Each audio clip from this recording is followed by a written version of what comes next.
Hi everyone, a very good morning, good afternoon guys. क्या हाल चाल? ऐसे 5:30। मुझे एक जेन्युइनली जेन्युइनली बताएगा कौन सा ऐसा बंदा है जो स्टैंडर्ड्स ऑन ऑडिटिंग 5:30 पहली बार आज करने वाला है क्लास में?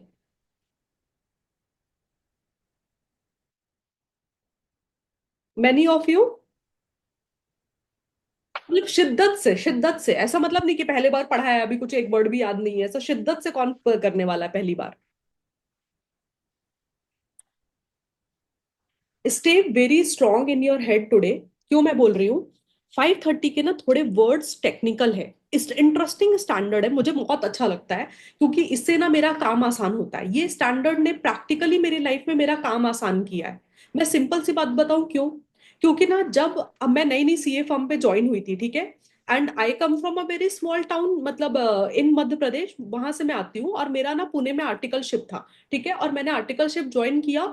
और ना हमारे मतलब जो भी सीनियर्स थे ना सीए फर्म पे, सीए वगैरह, वो मेरे को साथ में लेके जाते थे ऐसे गाय बैलों की तरह और बोलते थे, और इतने बड़े बड़े फाइल्स के सामने बैठा देते थे और बोलते थे चलो इसका वाउचिंग करो। वाउचिंग पता है क्या होता है? ऐसे इनवॉइस निकाल के देखना पड़ता है कि अच्छा, ये कंप्यूटर में ये डेट है तो बिल ये उसी डेट का है क्या? ये रेट है कंप्यूटर में तो ये उसी रेट से इनवॉइस रेस किया हुआ है क्या? ये वैल्यू मैच हो रहा है क्या इसमें? किसी के रेड पेन से साइन, ब्लैक पेन से साइन है क्या? कस्टमर का नाम सेम है क्या? एड्रेस सेम है क्या? जीएसटी नंबर है क्या? मतलब हम, मेरे जमाने में जीएसटी नहीं आया था, मैं 2013 की आर्टिकलशिप की बात कर रही हूँ। बट वैट वैट नंबर जो भी एक्साइज नंबर होते हैं, दिस थिंग जो मैं कर रही थी ना, यहां से ये टिक मारने वाला काम, इसको बोलते हैं वाउचिंग। ठीक है। एंड कुछ सरफिरे लोग होते हैं जो ऐसा दिन भर में ऐसा ना 100 100 इनवॉइसेस मुझसे चेक कराते थे, सीनियर्स। मेरा ऐसा दिमाग चटकता था ऐसे लोगों के ऊपर, मैं क्या बताऊं कि मैं ये करने के लिए आई हूँ क्या पुणे? इसके लिए मेरे माँ बाप ने भेजा है क्या मुझे पुणे में कि पुणे में जाके आर्टिकल शिफ्ट करो, पुणे में जाके आर्टिकल शिफ्ट करो? Right. Because there is a concept called as sampling. That means कि भाई तुम वहां पर ऑडिट, जस्ट बिकॉज तुम ऑडिटर बन के गए हो तो तुमको ऐसा अपना टैलेंट नहीं दिखाना है कि मैं एक दिन में कितने इनवॉइस चेक कर सकता हूँ। No, you have to out of all the population, you have to take out the sample जिसके ऊपर आप test of control, test of details लगा सकते हो। एंड उतना चेक करके आप अपना ओपिनियन बना सकते हो। हम क्या डोंकी वर्क थोड़ी करने के लिए गए हैं यार सीए बन करके, कि मतलब दिन में बैठ के हजार हजार इनवॉइस चेक करते बैठेंगे। No, that is not the concept ना। आईसीआई ने इतना ब्यूटीफुल कंसेप्ट दिया है आपको, something called as audit sampling. वो क्यों बोला है? क्योंकि देखो, अगर आप सब ट्रांजेक्शन चेक करने बैठोगे तो क्या गारंटी है कि आपको फ्रॉड मिल ही जाएगा? You tell me. आप हजार इनवॉइस चेक करते बैठो दिन में, और ऐसे करके तीन तीन महीने में आप हजार हजार सेल्स के इनवॉइस, परचेस के इनवॉइस चेक करते बैठो। व्हाट इज द गारंटी आपको फ्रॉड मिलने वाला है? अगर मैनेजमेंट ने फ्रॉड छुपा के किया है तो वो क्या दिख इनवॉइस पे थोड़ी लिख के देगा कि ये फ्रॉडुलेंट इनवॉइस है? ऐसा लिख के मिलता है क्या कहीं पर? नहीं। आईसीआई ऑल्सो नोज दैट ना, कि इनवॉइस देख करके थोड़ी फ्रॉड पता चलने वाला है भाई। तो तुम अपना क्या काम करो, तुम ऐसे 520 ज्यादा लगाओ, एनालिटिकल प्रोसीजर ज्यादा लगाओ, लिमिटेड सैंपल लो। लिमिटेड बोले तो reasonable amount of sample low, size determine करो कि रिस्क कहाँ ज्यादा है, जहां वहां पर ज्यादा सैंपल चेक करेंगे, जहां रिस्क कम है वहां कम चेक कर लेंगे। इतना अच्छे, इतना स्टैंडर्ड्स ऑन ऑडिटिंग बना के दिए है ना, तो ये कुछ लोग ना एकदम ऐसा डोंकी वर्क ही करते थे पता उस जमाने में। मेरे जमाने में सीनियर्स बैठ करके सिर्फ एनालिसिस पे टाइम लगाओ ना। ऐसे 520 देखा है ना आपने कल, वो कितना इंटरेस्टिंग था कि you compare the numbers with the previous year with budget. उससे आपको क्या पता चलता है? इनकंसिस्टेंसीज या फ्लक्चुएशन। तो कम से कम इनकंसिस्टेंसी फ्लक्चुएशन पता चलेगा तो आप जा करके मैनेजमेंट से बात कर सकते हो कि मैनेजमेंट आपका सेल्स इतना कैसे ग्रो हुआ है, पिछले साल तो नहीं था, पिछले 5 साल में तो इतना। रोनन क्यों इतना हंस रहा है? Because Ronan is a professional guy. वो यही सब ये सब या तो उसने दूसरे के साथ में किया है या तो उसके साथ में भी ऐसा हुआ है। The people who have face the same thing, लेकिन Vikas can also relate, he is also professional in to this industry. तो तुम लोगों को मालूम है कि मैं किस दर्द से गुजरी हूँ।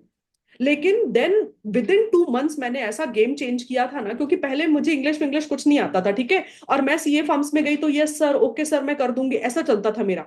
2 महीने के अंदर मैंने ट्रिक सीखा कि क्या है यहाँ पर अपना नॉलेज यूज करने का। और फिर मैं जो सीनियर्स को सताती थी पूछो मत, मैं ऐसा उल्टा जवाब देती थी, यहाँ पर करते हैं ना एनालिटिकल प्रोसीजर, करते हैं ना, यहाँ क्यों इतने इनवॉइस चेक करने हैं?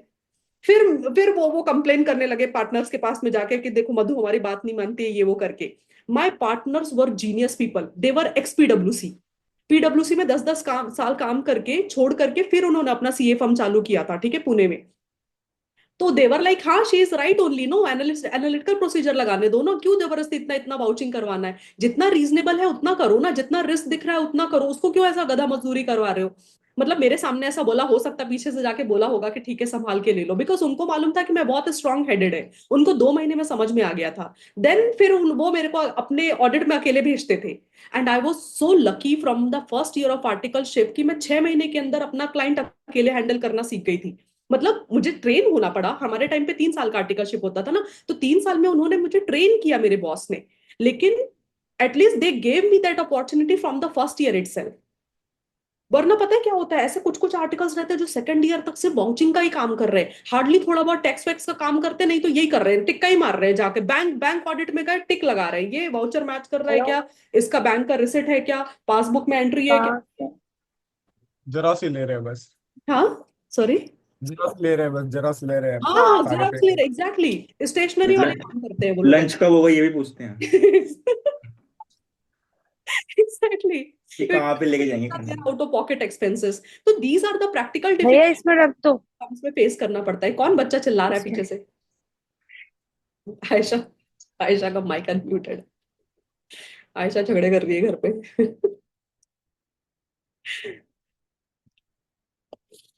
सो आप समझो कि हर एक स्टैंडर्ड का ना आपके लाइफ में प्रैक्टिकल, इसलिए मैं हमेशा बोलती हूँ audit is a most practicable subject यार। मतलब क्या ये चीज आपको करनी है, आप मानो आपका एग्जाम खत्म होगा मई में, जून एंड या जुलाई फर्स्ट वीक में आपका रिजल्ट आ जाएगा, तुरंत आपका आर्टिकलशिप चालू हो जाएगा।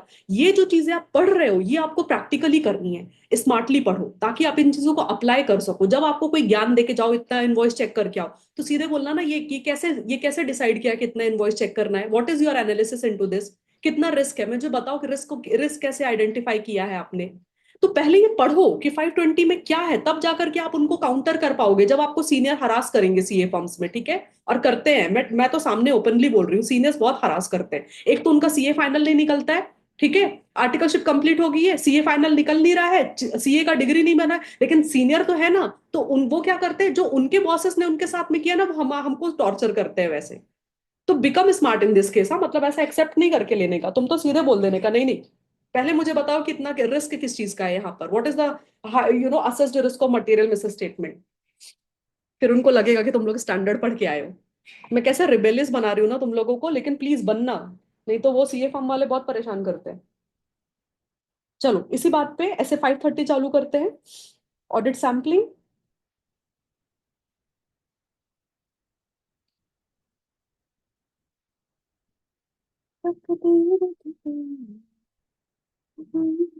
मुझे पेज नंबर बताओगे ऑडिट सैम्पलिंग का? 4.9। एकदम स्टार्टिंग में है क्या? 4.9 बोला ना आपने? अरे नहीं।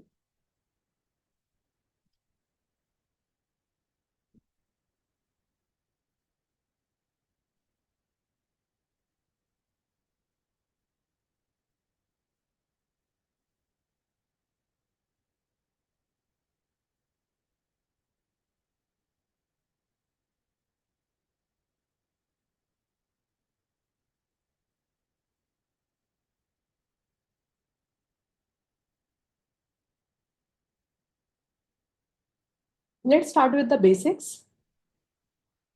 सैम्पलिंग का मतलब क्या होता है? सैम्पलिंग में अगर हिंदी में आपको एक वन वर्ड में आंसर दूं तो आप सिंपली बोलना, सैम्पलिंग का मतलब होता है कि हम 100% ट्रांजेक्शन चेक नहीं करेंगे। जितना भी चेक करेंगे वो 100% से तो कम होगा। अगर कंपनी ने साल भर में 1 लाख इनवॉइस रेज किए, मैं 1 लाख इनवॉइस चेक नहीं करूंगा। I what ever I check it should be less than 1 lakh, ठीक है? मैं आपको एक वर्डिंग का मतलब समझाती हूँ। अगर कंपनी ने साल भर में 1 लाख इनवॉइस रेज किए हैं, तो दिस 1 लाख को हम पॉपुलेशन बोलेंगे। उस ट्रांजेक्शन का, उस particular item of financial statement का टोटल पॉपुलेशन क्या है, जितने नंबर ऑफ ट्रांजेक्शन एंटिटी ने रिकॉर्ड किए हैं 12 मंथ्स के अंदर। तो आपको पॉपुलेशन में से सैंपल खींचना पड़ता है, ठीक है? So let's do the first question, that is your question number, ये क्या बात हुई है, क्वेश्चन नंबर 37 38 सेम ही लिखा हुआ है। अच्छा नहीं, क्वेश्चन नंबर 37 का तो आंसर दिया हुआ है, वो नहीं चाहिए, रुको क्वेश्चन नंबर 38 पे आओ. What is the meaning of sampling and also discuss the method of sampling in the light of SA 530 audit sampling. ठीक है. Answer: as per SA 530, audit sampling refers to application of audit procedure to less than 100% of items within a population.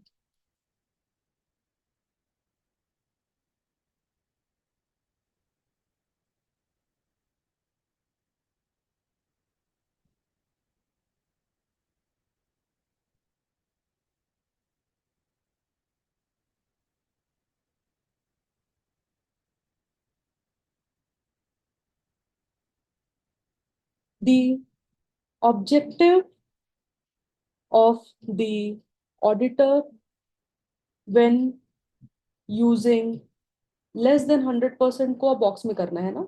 The objective of the auditor when using audit sampling is to provide a reasonable basis for the auditor to draw conclusion about the population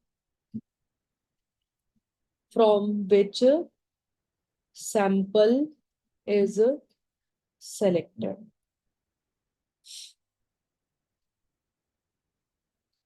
please learn this, है ना, important है ये. Audit sampling क्या होता है वो आपको किसी को भी एक्सप्लेन करना आना चाहिए. मतलब ऑडिट प्रोसीजर को लगाएंगे but less than 100% of the item with in a population. Objective क्या होता है कि जितना भी सैंपल चेक करूं उसके बेसिस पर मैं एक अपना कंक्लूजन ड्रॉ कर सकूं जिसके बेसिस पर मेरा ऑडिट रिपोर्ट बन जाए. Simple.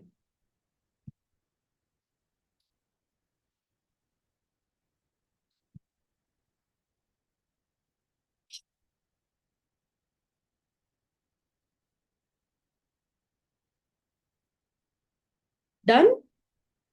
Audit sampling refers to application of audit procedure to less than 100% of item within a population. The objective of the auditor when using audit sampling is to provide reasonable basis for the auditor to draw conclusion. किसके basis पर? About the population from which the sample is selected. जिस population से आपने sample निकाला है उसको ऊपर audit procedure लगाओगे और आप conclusion draw कर लोगे. But ये तो guarantee है कि 100% transaction तो आप check नहीं करने वाले हो. उसी से अटैच दूसरा क्वेश्चन है और अच्छा क्वेश्चन है जिससे आपका बेसिक क्लियर हो जाएगा कि ऑडिट सैम्पलिंग को लगाने के डिफरेंट टाइप ऑफ मेथड्स क्या होते हैं. Methods of sampling.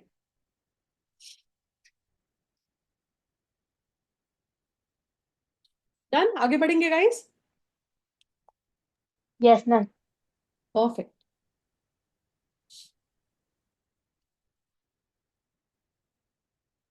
Any idea कितने मेथड्स होते हैं सैंपल सिलेक्शन के? 5. 5. सबसे पहला random selection. Second interval sampling. Third monetary unit. Fourth haphazard selection, and fifth block selection.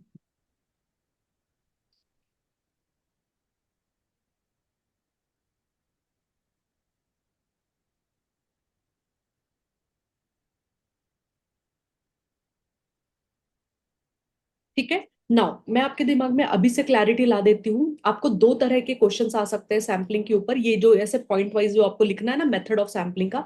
एक आपको पूछेगा what are the types of sampling. Types of sampling is different than method of sampling. Sampling करने के कितने type होते हैं, तो आप बोलोगे दो टाइप होता है, एक स्टैटिस्टिकल, एक नॉन स्टैटिस्टिकल। बट हमारे एग्जाम हमको ये क्वेश्चन में वो नहीं पूछा था, हमको पूछा था मेथड क्या होता है, टेक्निक क्या होता है सैंपल सिलेक्शन करने का। तो आप बोलोगे पांच मेथड्स होते हैं: random selection, interval sampling, monetary unit, haphazard selection, block selection.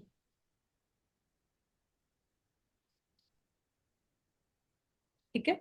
Random sampling selection के दो छोटे छोटे भाई बहन हैं।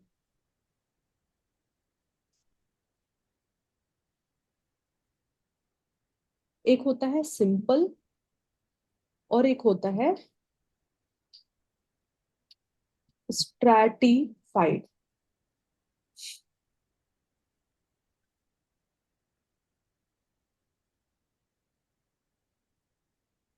ना दोनों मेथड किस चीज पे बेस्ड होती है? It is based on, any idea? Random selection भी किसी चीज के बेस पर होता है। It is not that random, नाम के नाम पे मत जाना, नाम पे जाओगे तो गलत। Number table. Number table. So it is based on random number table.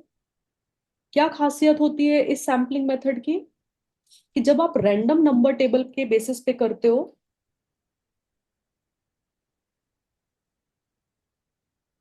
This method ensures that all items within a population stand a equal chance of selection by the use of random number table। Exam में इन पांचों में से एक question guaranteed आता है। वो सारे एक साथ लिखने के लिए नहीं देंगे आपको, इतना डिटेल क्वेश्चन नहीं आता है, लेकिन इनमें से कोई भी दो मेथड दे देंगे, तीन मेथड दे देंगे और बोलेंगे एक्सप्लेन करो। तो आप सोचो कि नहीं नहीं मैं स्टार्टिंग के तीन याद कर लेता हूँ, बाकी दो याद नहीं करेंगे तो चलेगा, ऐसा नहीं होता है। तो इनमें से कोई भी एक क्वेश्चन आएगा, आपको लिखना आना चाहिए। आयशा, अपने इंटरनेट कनेक्शन का कुछ तो सीन है। जैसे मेरा कनेक्शन ठीक हुआ वैसे आयशा का कनेक्शन ठीक हो गया। जब मेरा कनेक्शन खराब चल रहा था इसके पहले वाले बैच में, तो आयशा का भी कनेक्शन उतना ही खराब चल रहा था। इंटरवल सैम्पलिंग बहुत अच्छा मेथड है। इंटरवल सैम्पलिंग बोलता है, यार मतलब मैं क्या, यहाँ पर एक फॉर्मूला लिखो, population divided by sample size. ठीक है।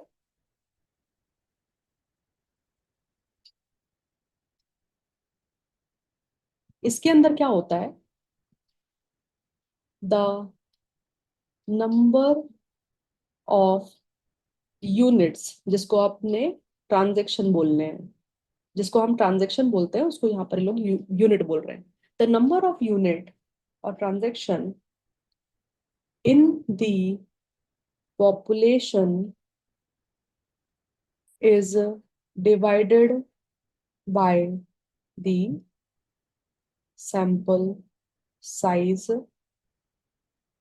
to calculate the interval।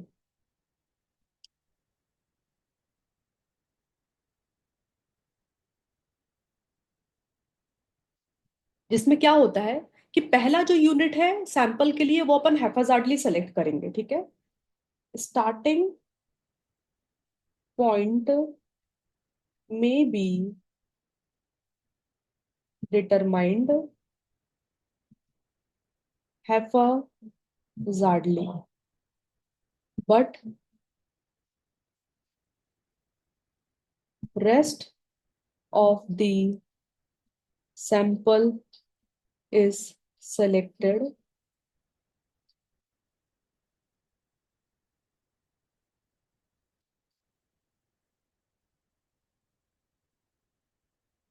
by using the interval calculated above.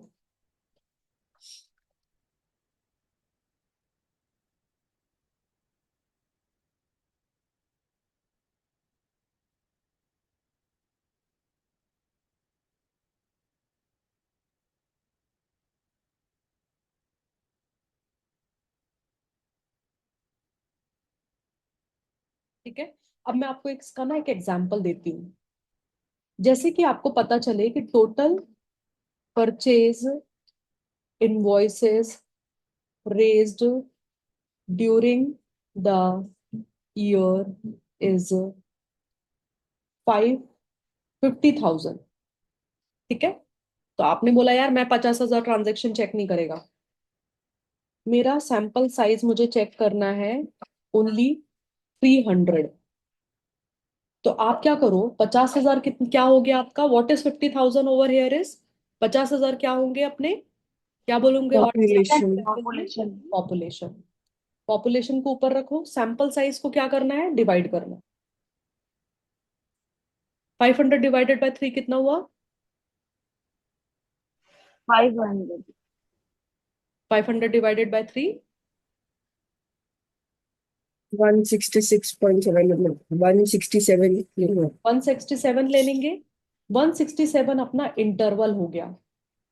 अभी पहला इनवॉइस नंबर आप कोई सा भी ले लो, सपोज आपने 3 ले लिया, तो अब अभी आपको टोटल कितने सैंपल चाहिए, ओनली 300।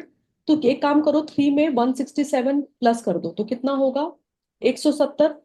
तो जो भी 170th नंबर का जो इनवॉइस होगा ना, वो आप सैंपल में सेलेक्ट कर लेना। फिर इसमें वापस ऐड करना 167, 170 प्लस 167 कितना हुआ,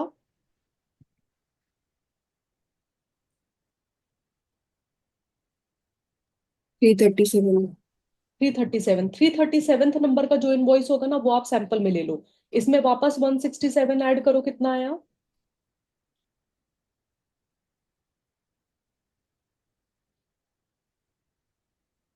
504. 504. 504। 504th नंबर का जो इनवॉइस रहेगा वो सैंपल में सेलेक्ट कर लो। मतलब आपने कोई बायस नहीं लगाया, कोई उस इनवॉइस का रंग रूप काया रेट, सप्लायर कौन है, वैल्यू क्या है, क्या माल बेचा है, इसके बेसिस पर आप नहीं सेलेक्ट कर रहे हो। आप एक टेक्निक यूज कर रहे हो ताकि आपका बायसनेस नहीं दिखे कि आपने कोई पक्षपात किया है, कोई डिस्क्रिमिनेशन किया है, कोई बायस किया है। आप मस्त अपना लॉजिक सेट किए कि जो भी इनवॉइस इसके बाद में 167 ऐड करने पर आएगा वो मैं अपने सैंपल पे ले लूंगा। और कब तक ऐसा करना है, ये कब तक ऐसा करेंगे अपन, जब तक टोटल कितने सैंपल नहीं मिल जाए आपको, 300 जब तक टोटल 300 सैंपल नहीं मिल जाए तब तक अपन ऐसे करते जाएंगे।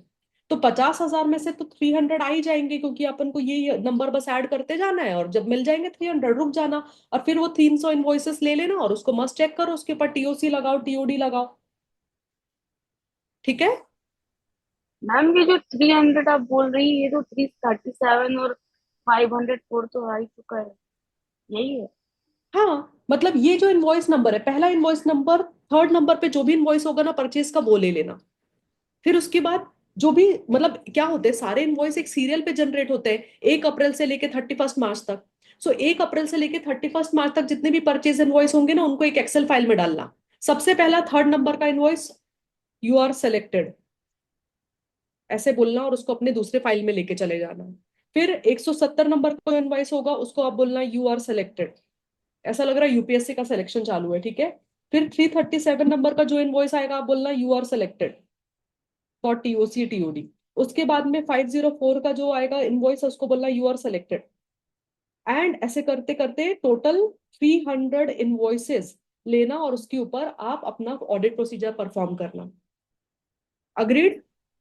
मैम ये हम फर्स्ट इनवॉइस 3 वाला क्यों लिए हैं, 4 भी तो ले सकते हैं। हैफाजार्डली उसने क्या बोला, starting point may be determined haphazardly but rest of the sample is selected by using the interval।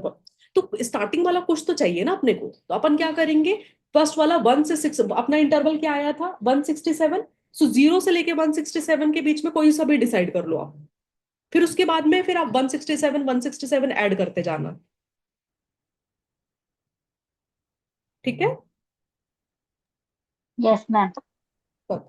Next method is called as monetary method. आपने बोला मैं वैल्यू वाइज जाऊंगा, जितने भी 1 लाख से ऊपर वाले इनवॉइस है, जिस जिस भी इनवॉइस का वैल्यू 1 लाख से ऊपर है, सिर्फ मैं वही टेस्ट करूंगा। 1 लाख से नीचे वाले इनवॉइस का मेरे को कोई मतलब नहीं है। It is a type of, और ऐसा नहीं कि कोई मतलब नहीं है। आपको ऐसा लगता है कि 1 लाख से कम वाले वैल्यूज के इनवॉइस पे ना ज्यादा रिस्क नहीं रहेगा, 1 लाख से ज्यादा वाले इनवॉइस जो परचेजेस होंगे ना उस पे ज्यादा रिस्क है, इसलिए मैं ज्यादा मॉनेटरी वैल्यू वाइज जाना चाहता हूं। तो it is a type of value weighted selection in which the sample size selection and evaluation results in monetary amount। आप अमाउंट वाइज जाते हो यहां पर।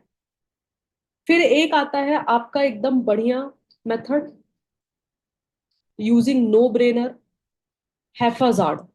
जो मन कर रहा है वो उठाओ, तुम आ जाओ, तुम आ जाओ, तुम आ जाओ, तुम आ जाओ। स्कूल में कैसे करते थे वो, लाइक ऐसा रंगोली कंपटीशन में पार्टिसिपेट, तुम आ जाओ, तुम आ जाओ, तुम आ जाओ, ऐसा सबको इकट्ठा कर लेते थे 40 बच्चों को, उसमें से रैंडमली किसी को भी उठा देते थे आंसर करने के लिए या कुछ भी करने के लिए। That is a haphazard selection. ऐसा नहीं कि अरे तुम मोटे दिख रहे हो तुम आ जाओ, तुम पतले दिख रहे हो तो, not on the basis of characteristics. मतलब बायस नहीं लगाना है, हैफाजार्डली आप सेलेक्ट कर लो। आप कोशिश करो कि बायस नहीं रहो, क्योंकि बायस रहोगे तो फिर बोलेंगे यार क्या कैसा ऑडिटर है, मतलब देखो ये पर्टिकुलर इतने ट्रांजेक्शन चेक किया बाकी छोड़ दिया। आप बोलो नहीं नहीं मैंने हैफाजार्डली किया। बट ये बहुत ही पॉपुलर मेथड नहीं है, क्योंकि बाद में क्या होगा, कुछ फ्रॉड व्रॉड आएगा तो आप कैसे एक्सप्लेन करोगे किसी को कि नहीं नहीं मैंने तो हैफाजार्डली सेलेक्ट किया था। आप फंस जाओगे इस चक्कर में। ठीक है, तो अवॉइड करना कि हैफाजार्डली नहीं करना है काम अपने को। Samples are selected without following a structured technique।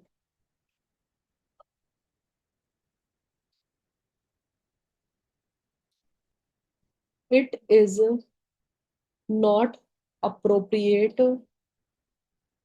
when using statistical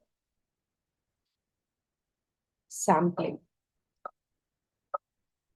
but याद रखना बायस नहीं लगाना है ना।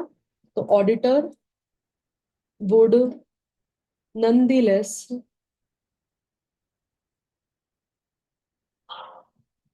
avoid any conclusion bias। ठीक है, सिर्फ इतना याद रखो आप इसमें। और नेक्स्ट आता है ब्लॉक सिलेक्शन।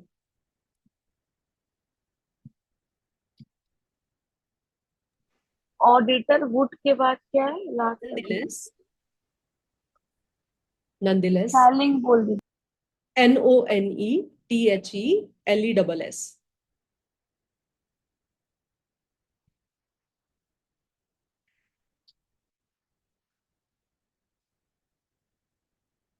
ब्लॉक सिलेक्शन में इट इन्वॉल्व्स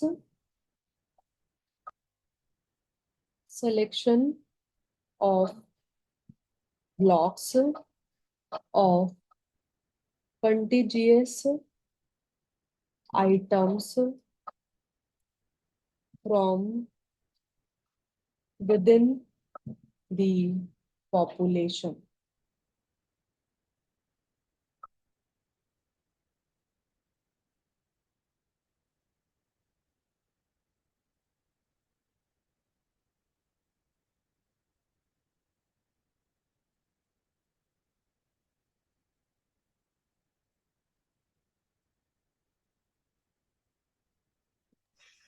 मैम जितना आप करा रही हैं उतना रिवाइज कर लें या बुक से भी पढ़ लें? नहीं, अभी के लिए इतना ही रिवाइज करो, पहले इस पे होल्ड लेकर आओ। ठीक है, क्योंकि हर एक चैप्टर में we have good enough question जिसके बेसिस पर आपको स्टैंडर्ड पे होल्ड आ जाता है। ठीक है, फिर उसके बाद में जब इन द मंथ ऑफ अप्रैल जाओगे, रिवीजन का टाइम आएगा, तब एक्स्ट्रा नॉलेज ऐड करना। पहले बेस कंप्लीट होना चाहिए अपना। और बेस, इसमें बेस बोले तो ऐसा नहीं कि मैं आपको सिर्फ इजी इजी पार्ट करा रही हूँ। I cover question from the entire standard. जो एग्जाम्स में फ्रीक्वेंटली पूछा गया है।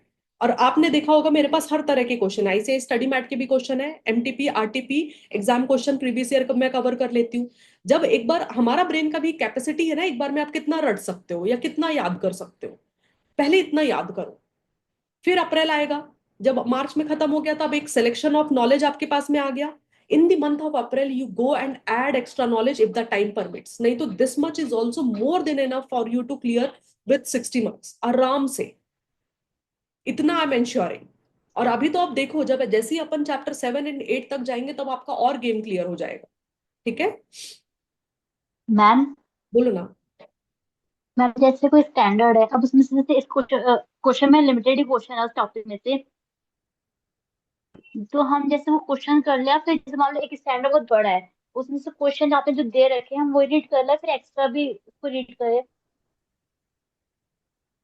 हाँ, यू कैन रीड ना, उसमें कुछ प्रॉब्लम नहीं। सपोज ऐसा बचा कुछ आसपास का जो टॉपिक है जो क्वेश्चंस में कवर नहीं किया, यू कैन रीड देन ना। मैम जैसे कोई स्टैंडर्ड हार्ड लगता है तो सिर्फ क्वेश्चन बैंक से ही कर लो हाँ, उसको cover.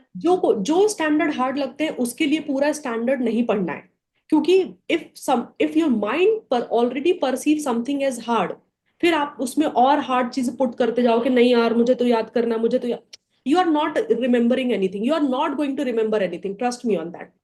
So whenever you feel that particular standard is hard, do only questions that I am doing.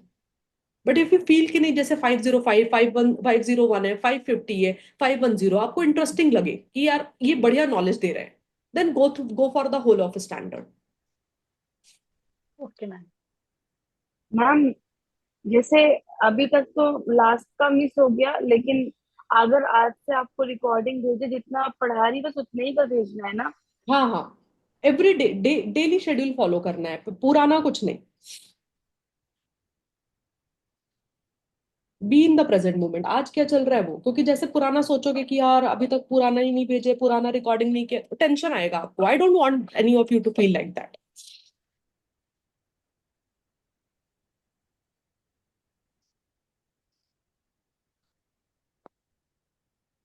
Ma'am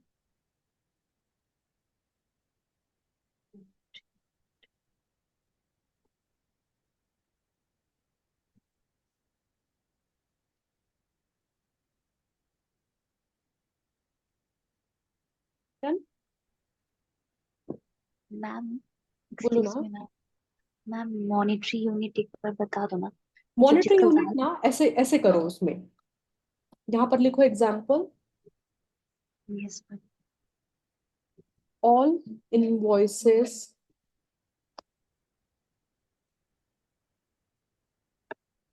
having value more than 1 lakh is selected as samples।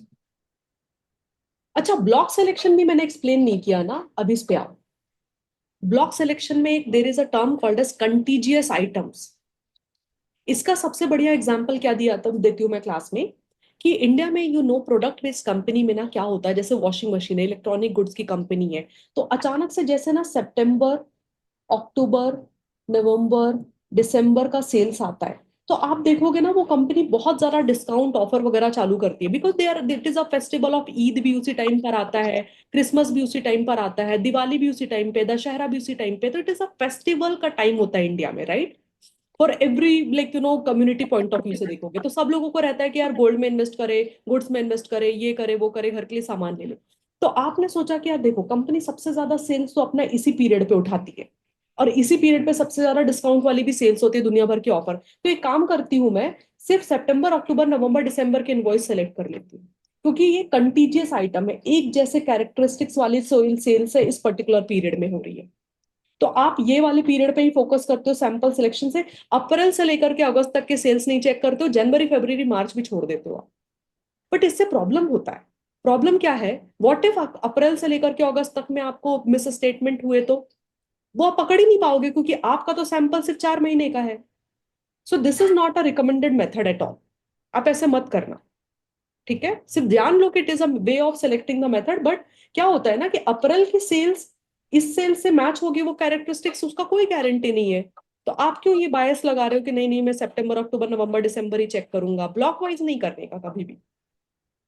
ठीक है, अभी ब्लॉक सिलेक्शन का individual question होगा ना, तो मैं आपको बताऊंगी उसके ऊपर में कि थोड़ा और कंटेंट, जब भी एक सिंगल मेथड का क्वेश्चन आएगा तो थोड़ा सा और कंटेंट लिखना पड़ता है एग्जाम पॉइंट ऑफ व्यू से, तो then I teach you over that point over there, है ना।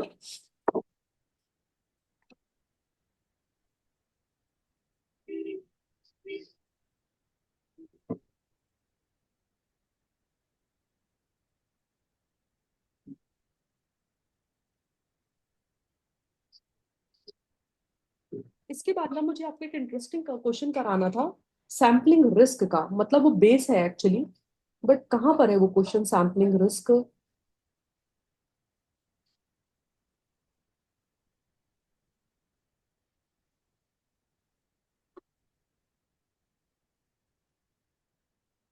सैम्पलिंग रिस्क का क्वेश्चन नहीं है क्या अपने पास? मैम होगा नहीं कहाँ पड़ा है ब्लॉक सिलेक्शन का लिखा हुआ। अरे ma'am page number 4.14, question number 51। हाँ, अभी ये याद रखो, ये बेसिक है, ये आपको पहले से मालूम होना चाहिए कि द मोमेंट यू सेड ना कि मैं सारे ट्रांजैक्शन चेक नहीं करूंगी, अब प्रॉब्लम क्या है कि आपने तो बोल दिया कि नहीं नहीं मैं सारे ट्रांजैक्शन चेक नहीं करूंगी, लिमिटेड ही चेक करने हैं मुझे। व्हाट इफ जो सैंपल आपने नहीं सेलेक्ट किया उसमें ही फ्रॉड निकला? तो हो सकता है ऐसा कि जो ट्रांजैक्शन आपने नहीं सेलेक्ट किया उसमें ही फ्रॉड निकला, यस मैम। फिर तो आपका ओपिनियन गलत हो जाएगा ना। हो सकता है जो आपने सैंपल चेक किया उसमें आपको एक भी एरर नहीं मिला, तो आपने उसके हिसाब से क्लाइंट को क्लीन रिपोर्ट देकर आ गए, बाद में पता चला फ्रॉड था। फ्रॉड अब पता चला तो आपको पूछा आईसीआई ने कि अरे सीए कैसे चेक किया तुमने, ये तुमको इतना बड़ा फ्रॉड नहीं दिखा क्या इसमें? तो आप क्या बोलोगे कि नहीं नहीं वो मेरे सैंपल में नहीं आया था, राइट? यही होता है sampling risk. Question number 51, sampling risk is a risk that auditors conclusion, जो आप ऑडिट रिपोर्ट में देते हो, based on the sample may be different from the conclusion if the entire population was subjected to the same audit procedure। मतलब आपने बोला कि मैं 300 ट्रांजेक्शन ही चेक करूंगी और ये 300 सैंपल टेस्ट करके मैं मेरा ऑडिट रिपोर्ट बनाऊंगी, और उसमें मैं लिखूंगी कि एंटिटी के फाइनेंशियल स्टेटमेंट में गड़बड़ है या नहीं है। सो ये 300 ट्रांजेक्शन देख करके जो आपने कंक्लूजन लिखा, कंक्लूजन बनाया है ना, ये कंक्लूजन सपोज एक्स है, तो हो सकता है अगर आपने 50,000 पूरे ट्रांजेक्शन ऑडिट किए होते ना, तो हो सकता है आप कंक्लूजन वाई देते, बिकॉज आपने 100% चेक किया है। और ये एक्स और वाई का जो डिफरेंस है, इसको ही बोलते हैं सैम्पलिंग रिस्क। सैम्पलिंग रिस्क वो रिस्क है कि अगर मैं लिमिटेड चेक किए तो उससे मेरा निकलने वाला जो कंक्लूजन है वो 100% ट्रांजेक्शन चेक करने के कंक्लूजन से डिफरेंट होगा। एंड सैम्पलिंग रिस्क की वजह से क्या होता है, आप गलत कंक्लूजन दे सकते हो, एररनेस कंक्लूजन। तो उन्होंने बोला है एक्सप्लेन इन डिटेल, पहले तो आपको ये एक्सप्लेन करना है सैम्पलिंग रिस्क क्या है, and distinguishing it from the non sampling risk with examples. तो there is a concept of sampling risk and non sampling risk. ठीक है, तो आपको दोनों एक्सप्लेन करना है इस क्वेश्चन के अंदर। पहले हम चलते हैं सैम्पलिंग रिस्क को एक्सप्लेन कर।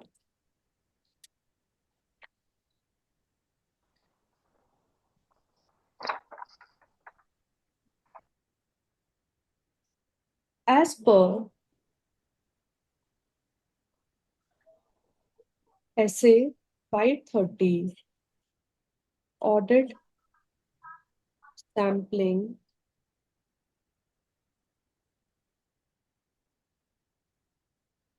क्वेश्चन में ही आंसर लिखा हुआ है, तो हम सबसे पहले तो वही टापेंगे अपने आंसर्स में। सैम्पलिंग रिस्क में be defined as the risk that auditors conclusion based on sample may be different from the conclusion if the entire population were subjected to the same audit procedure. Please learn this. Take 2 minutes. I'm not writing anything extra. You have to learn the definition of sampling risk right now.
Ma'am Yes.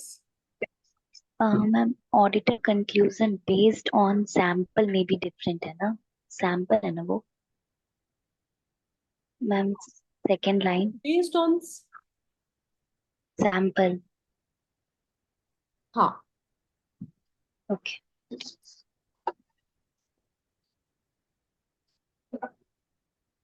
ना आप sampling risk में क्या उन्होंने बोला था कि आप एररनेस conclusion मतलब आपका कंक्लूजन गलत हो सकता है, ये किस बेसिस पर बोल रहे हो आप? क्योंकि आप दो तरह की गलती कर सकते हो। एक, जब आप टेस्ट ऑफ कंट्रोल कर रहे होगे, in test of control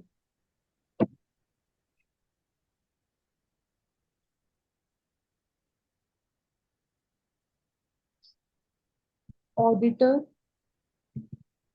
can conclude that controls are effective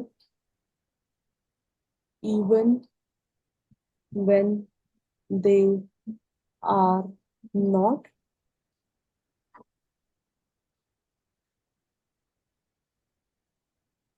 in test of details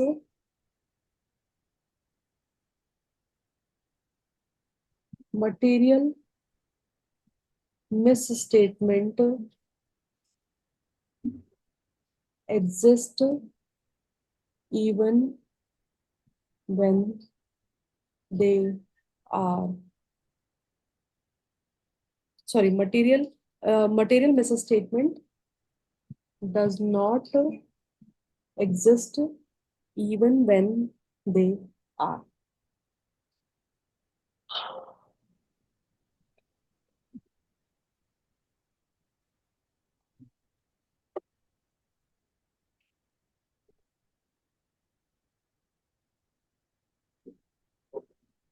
ma'am ये तो पॉइंट का हेडिंग क्या था?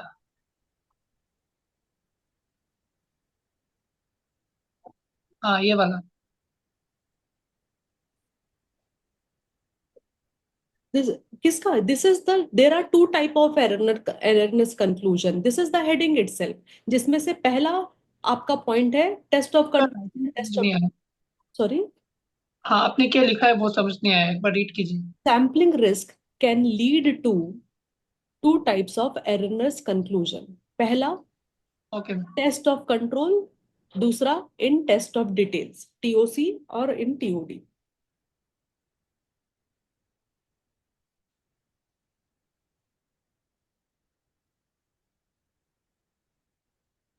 This results in inappropriate audit opinion. ठीक है. आप जब कंट्रोल्स इफेक्टिव नहीं है तब आप ऐसे बोल दोगे कि यार कंट्रोल्स इफेक्टिव है, और आप बोल दोगे टेस्ट ऑफ डिटेल करते वक्त कि मिस स्टेटमेंट एग्जिस्ट नहीं करते जबकि करते हैं. ये कैसा हो रहा है? क्योंकि आपने सैंपल चेक किया, ना कि 100% population. Second type of erroneous conclusion,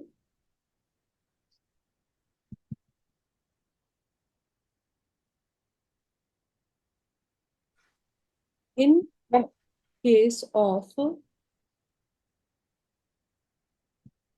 test of control, auditor may conclude that controls are less effective than they are in case of test of detail. Auditor may conclude that a material misstatement exists when it does not.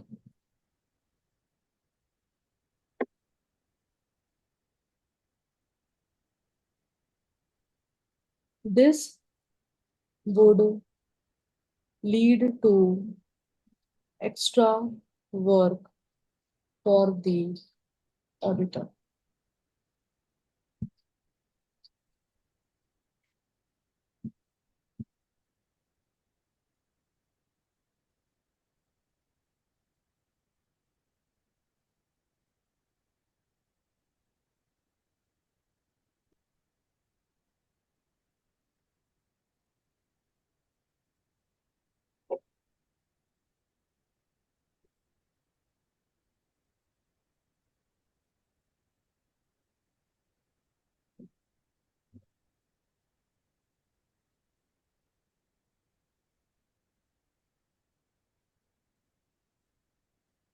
What is non-sampling risk? Risk that auditor gives inappropriate opinion due to application of wrong audit procedure or inappropriate audit procedure. Non sampling risk भी auditor का ही risk है, auditor ही गलती कर रहा है, लेकिन sample की वजह से नहीं है। ये इसके लिए है कि सैंपल ठीक ठाक था, लेकिन ऑडिटर ने ऑडिट प्रोसीजर ही गलत लगा दिया। हो सकता है ऐसा आपके साथ में।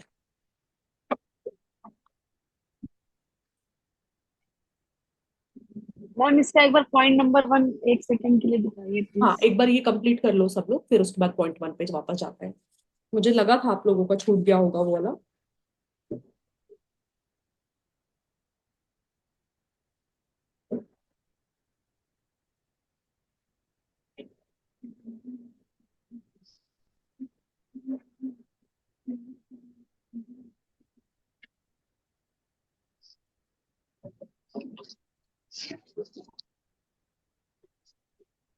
Done guys?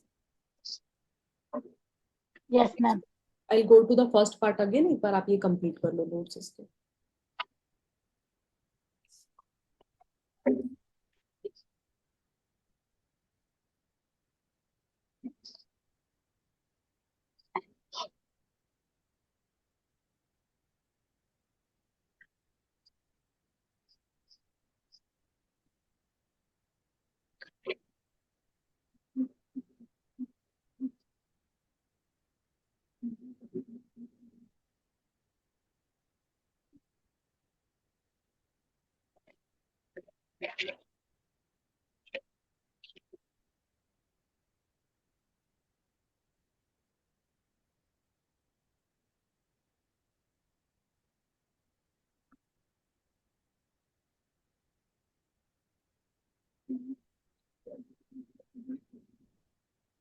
Done?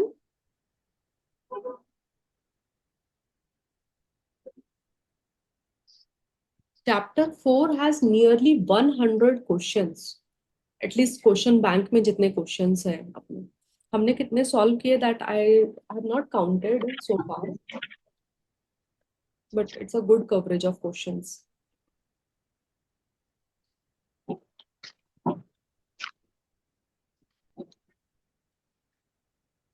Done? Manvi, Priyanka, everyone, विवेक?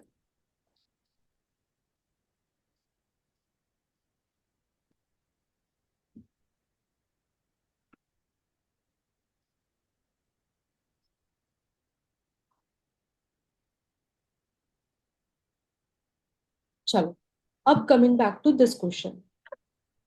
एक बेसिक वाला क्वेश्चन था ना अपने पास में।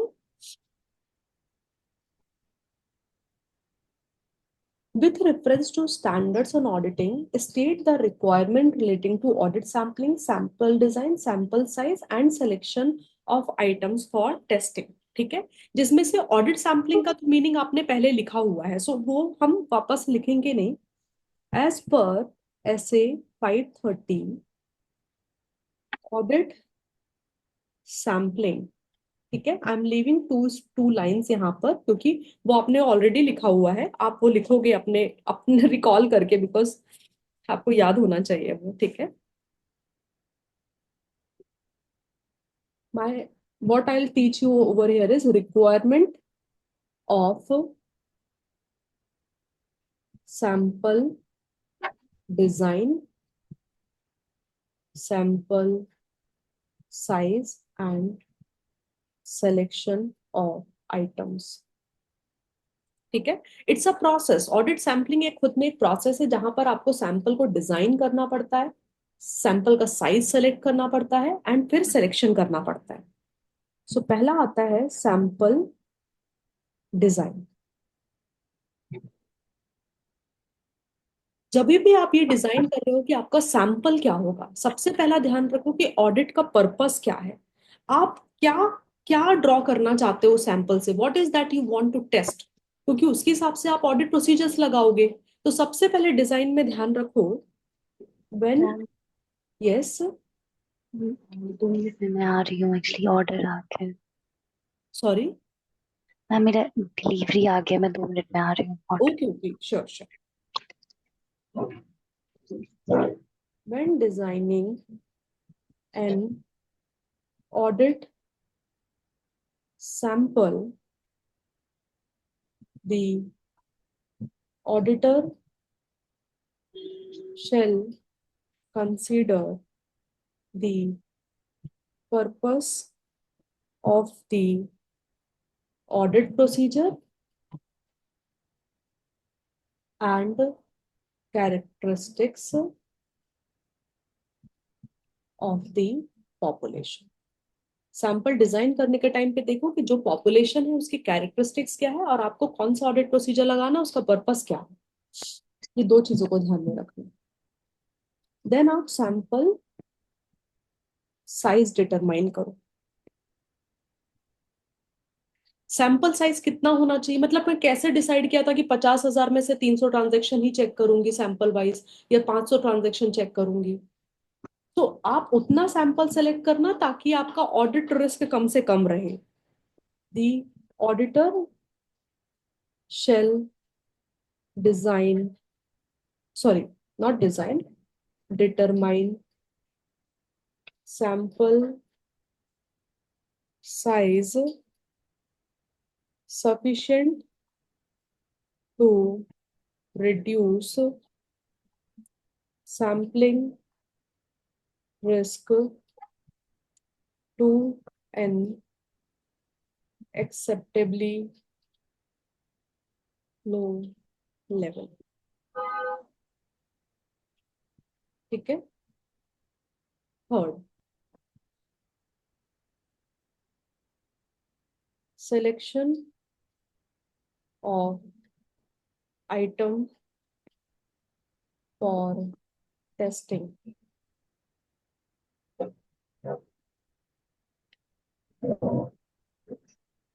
Auditor shall select items for the sample in such a way that each sampling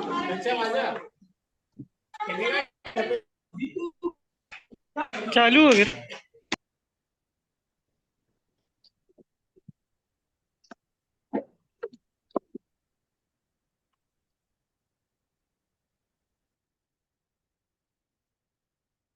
that each sampling unit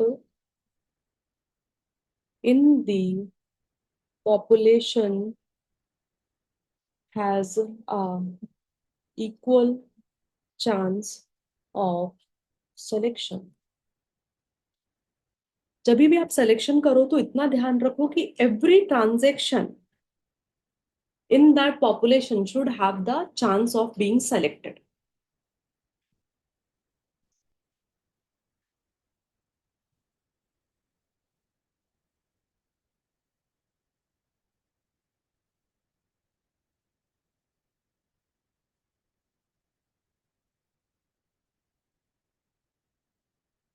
मैंने आपको रैंडम सिलेक्शन के दो भाई बताए थे, right?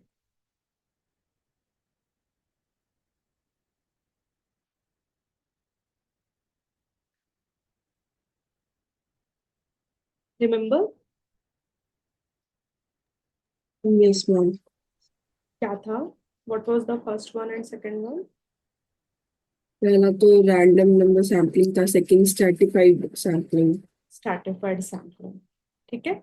So next question is short note on stratified sampling. कि भाई रैंडम है लेकिन रैंडम में भी आप स्ट्रैटिफाई कर रहे हो. अच्छा, very good. What exactly stratified means? Any idea? किसी को मालूम है स्ट्रैटिफाइड सैम्पलिंग क्या होता है? एक ग्रुप में डिवाइड कर देंगे, उसके बाद उस पर सैम्पलिंग करेंगे. एग्जैक्टली. सो टोटल पॉपुलेशन को आप ग्रुप्स में, जिसको हम प्यार से स्ट्रैटा बोलते हैं, each of population should be divided into multiple groups or stratas, and then after that उस पर्टिकुलर ग्रुप्स में आप नंबर टेबल लगा करके, रैंडम नंबर टेबल लगा करके सैंपल निकाल लो. पूरे, अगर सपोज सेल्स में 1 लाख ट्रांजैक्शन है तो 1 लाख ट्रांजैक्शन पे एक साथ नंबर टेबल मत लगाओ। एक काम करो, नॉर्थ का सेल्स, साउथ का सेल, वेस्ट और ईस्ट इंडिया का सेल्स अलग अलग करो, ये 4 ग्रुप में डिवाइड करो, फिर सैंपल निकालो। अगर सपोज आपका बिजनेस अक्रॉस वर्ल्ड होता है तो यूके का सेल्स अलग करो, यूएसए का सेल्स अलग करो, एशिया का अलग करो, ऑस्ट्रेलिया का अलग करो, ऐसे सदर्न कॉन्टिनेंट का अलग करो, एंड फिर उसमें से सैंपल्स निकालो। सो आप डिवाइड करो पॉपुलेशन को, ज्योग्राफिकल एरिया वाइज करना तो वैसे करो, प्रोडक्ट वाइज भी कर सकते हो। अगर सपोज कंपनी 4 अलग अलग तरह के प्रोडक्ट बेच रही है तो 4 अलग अलग प्रोडक्ट के सेल्स को अलग अलग करो, फिर उसमें से रैंडम नंबर टेबल लगा करके सैम्पलिंग निकालो। ठीक है, that is exactly what is mean by stratified sampling. आप अमाउंट वाइज भी अलग कर सकते हो बाय द वे। कितना स्पेस है? We have space to write examples, very good. This, नहीं, एज पर ऐसे 530 audit sampling, this method of sampling involves dividing whole population in few separate groups called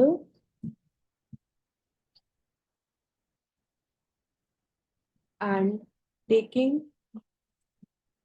sample from each of them. Each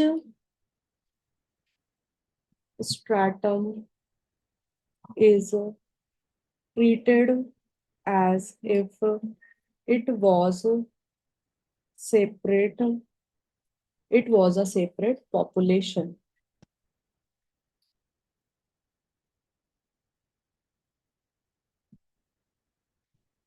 number of groups कितने होंगे वो कौन decide करेगा?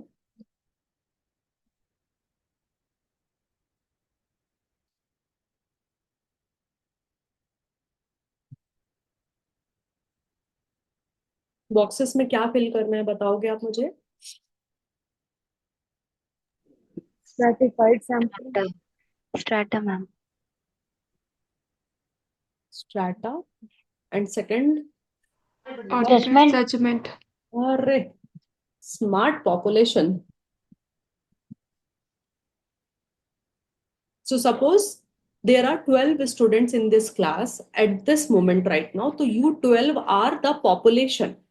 अब मैं आप 12 को बांट दूं कि कौन कौन से इंडिया के कौन से पार्ट से, स्टेट वाइज आप लोगों को डिवाइड कर दूं तो ऑल दैट, अगर सपोज ऐसे स्टेट वाइज डिवाइड करके आप 12 लोग जो है 5 डिफरेंट स्टेट में डिवाइड हो गए, सो दो 5 different states become the separate population for me now.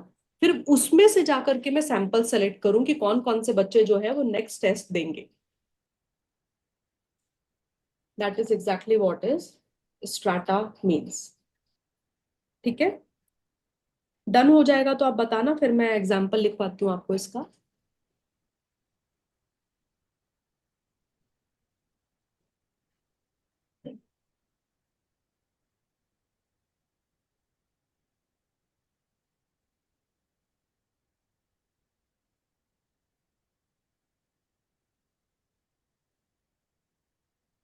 Done? Ma'am Yes, ma'am. हाँ बोलो ना विजय। मैम सैम्पलिंग रिस्क को रिड्यूस करने का कोई मेथड है क्या, या फिर कोई टेक्निक?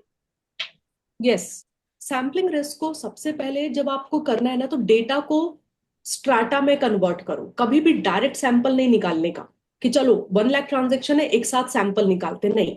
तो बेस्ट, ये जो मेथड आप पढ़ रहे हो ना stratified sampling, this is a very good method of reducing your sampling risk, कि पूरे पॉपुलेशन को आप टुकड़ों में बांट दो और फिर ईच ऑफ दिस पॉपुलेशन से सैंपल निकालो। तो उससे क्या होगा, आप हर एक तरह के ट्रांजेक्शन को ऑडिट कर पाओगे। प्लस आपका सैंपल साइज थोड़ा बड़ा रखो, ऐसा नहीं कि 10% सैंपल टेस्ट कर लिया, नहीं, कम से कम 25% सैंपल टेस्ट करो ईच ऑफ द स्टाटा से। तो chances of you catching the error of fraud becomes very high. ठीक है, अगर हाई वैल्यू ट्रांजैक्शन पे फोकस कर रहे हो तो लो वैल्यू ट्रांजैक्शन को इग्नोर नहीं करने का, उसमें से भी सैंपल लेने का। पता चला हाई वैल्यू ट्रांजैक्शन सब सही है, लो वैल्यू ट्रांजैक्शन में फ्रॉड ही फ्रॉड भर के पड़ा है एंटिटी ने। एंटिटी ऐसा कर सकती है, उसको मालूम चल गया कि अरे ये तो ऑडिटर हमेशा आता है हाई वैल्यू ट्रांजैक्शन पे फोकस करता है, एक काम करते हैं अपन सारे एरर्स और फ्रॉड जो है ना लो वैल्यू ट्रांजैक्शन पे करते हैं। और क्लाइंट भी चालाक होते हैं। So to reduce your audit risk you should focus on better sampling method. Ma'am but ये टाइम कंज्यूमिंग होगा ना बहुत। हाँ बट उसी चीज का तो क्लाइंट पैसा देता है ना हमको। ऑडिट का फीस चार्ज कर रहे हो ना आप क्लाइंट से। नहीं, it's not a time consuming process, rather आप एक्सेल पे करते हो ना, एक्सेल पे फॉर्मूला बेस्ड पे आप बहुत जल्दी फास्ट कर पाते हो ये चीज। इसमें आपका एनालिसिस बहुत काम आता है कि किस तरह से पॉपुलेशन को डिवाइड किया जाए। Example, trade receivables has 1000 customers having outstanding balance of rupees 20 crores.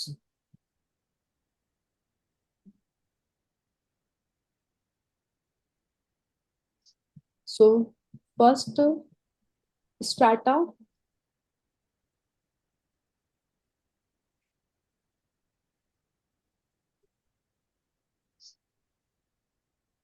divide total customer in trade receivables based on sales region in India and outside India, जैसे कि नॉर्थ, साउथ, ईस्ट, वेस्ट, ये India वाले हो गए, ठीक है। And export sales का एक अलग कैटेगरी बना दो, उसको अलग कर दो।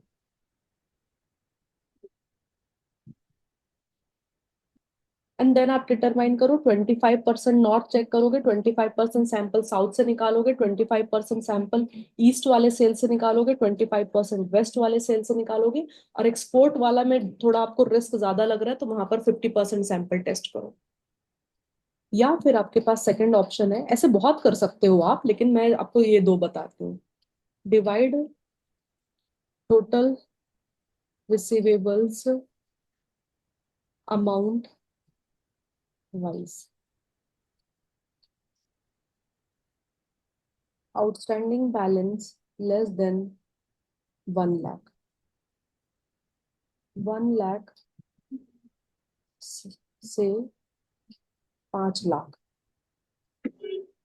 5 लाख से 5 लाख से 10 lakhs, 10 lakh से 20 lakhs and more than 20 lakhs, ठीक है।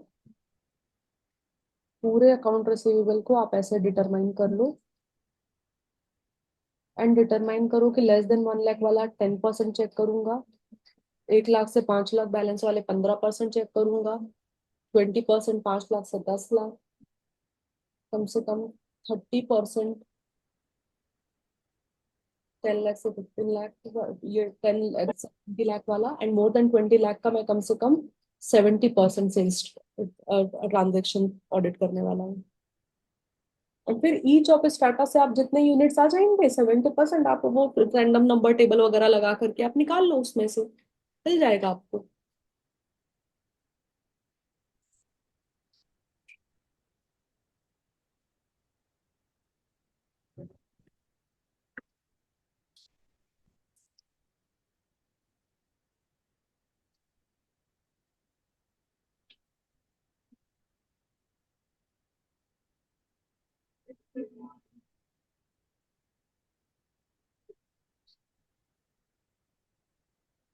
नाउ, मैंने आपको स्टार्टिंग में एक बार समझाया था कि देर is a difference between a question. अगर एक क्वेश्चन आता है कि मेथड ऑफ ऑडिट सैम्पलिंग, तो उसका आंसर अलग होगा versus approaches of audit sampling या टाइप्स ऑफ ऑडिट सैम्पलिंग। कौन से दो टाइप बताए थे मैंने आपको ऑडिट सैम्पलिंग के? Statistical, non-statistical. Statistical non statistical. Question number 41 पढ़ोगे एक बार Ayesha? Yes, ma'am. Audit testing done audit testing done through statistical sampling is more scientific than testing based entirely on the auditor's own judgment because it involves use of mathematical law of probability in determining the appropriate sample size in varying circumstances. Explain and also state advantages of statistical sampling.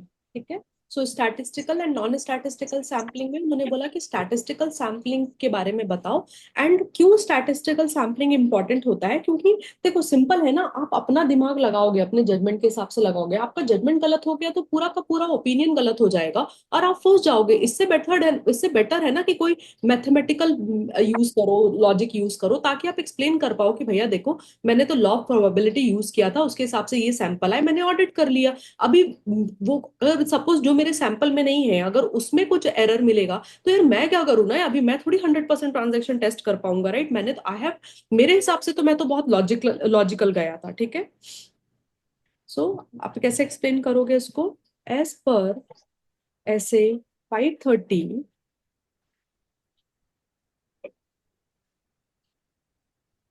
statistical sampling has reasonably wide application। ऐसा क्यों बोल रहे हैं? Because here population is tested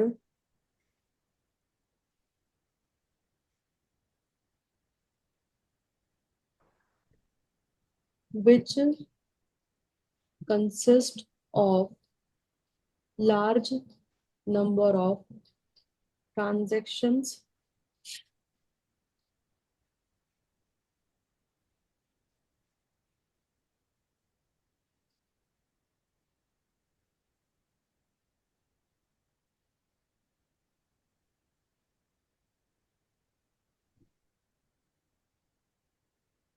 such as sales, purchase, trade receivables, salary, expenses, etc. Therefore, फिर हम question में ही उन्होंने फायदा मतलब स्टैटिस्टिकल सैम्पलिंग के बारे में बताया, तो हम वही छाप सकते हैं क्वेश्चन के फर्स्ट लाइन से।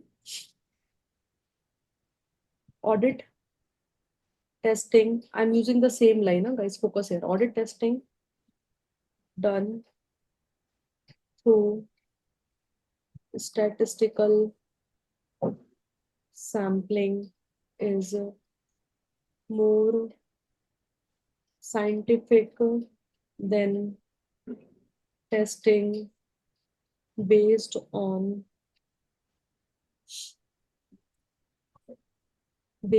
entirely on the auditor's own judgment. क्यों? Because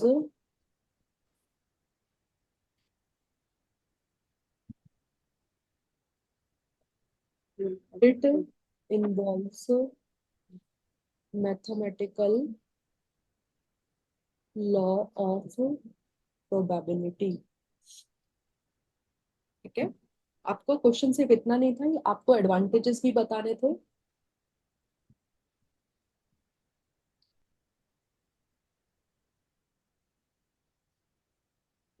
फोर मार्क्स का क्वेश्चन है, मीनिंग भी आपको एक्सप्लेन करना था ऊपर, फिर एडवांटेजेस भी बताना था, तो एटलीस्ट 4 to 5 एडवांटेज बता देना, जितना याद आएंगे उतना।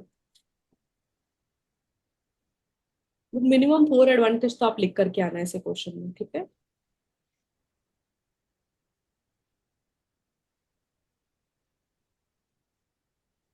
पहला फायदा होता है कि sample size does not increase in same proportion to increase in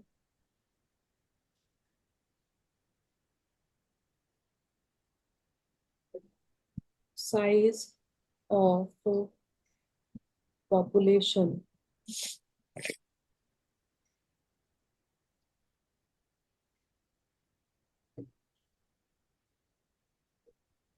दूसरा फायदा होता है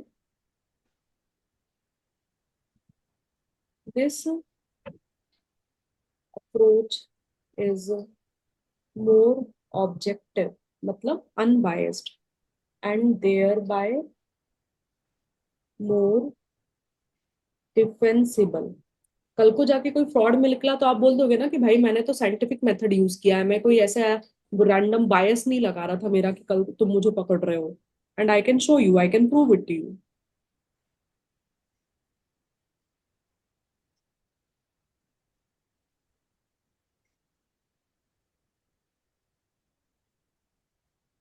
third, it may provide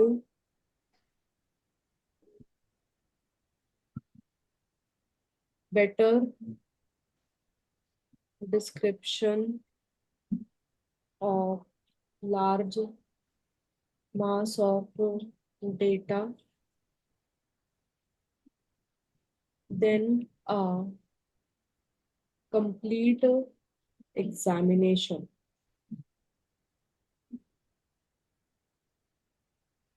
and चौथा फायदा है कि सब जगह वही चलता है, सारे बिग फोर, सारे सीए फर्म जो है ना वो यही यूज करते हैं. It is widely accepted way of sampling because it is more scientific.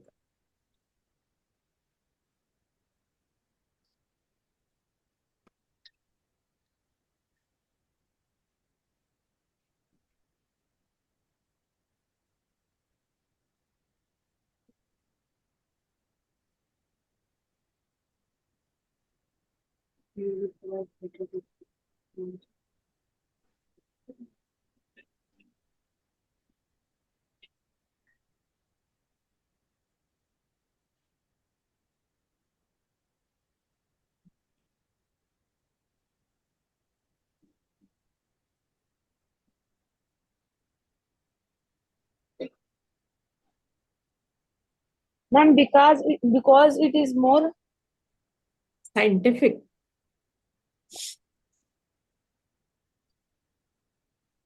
और मैम पॉइंट नंबर 2 में these by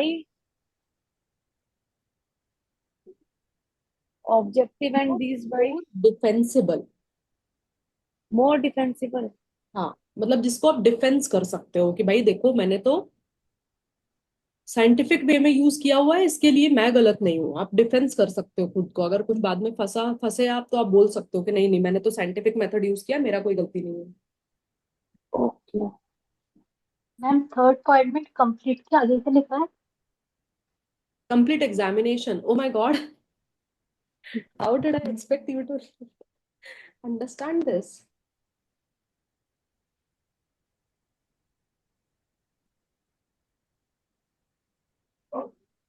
मैम एडवांटेजेस से पहले इट इन्वॉल्व्स मैथमेटिकल, उसके बाद क्या है? Law of probability.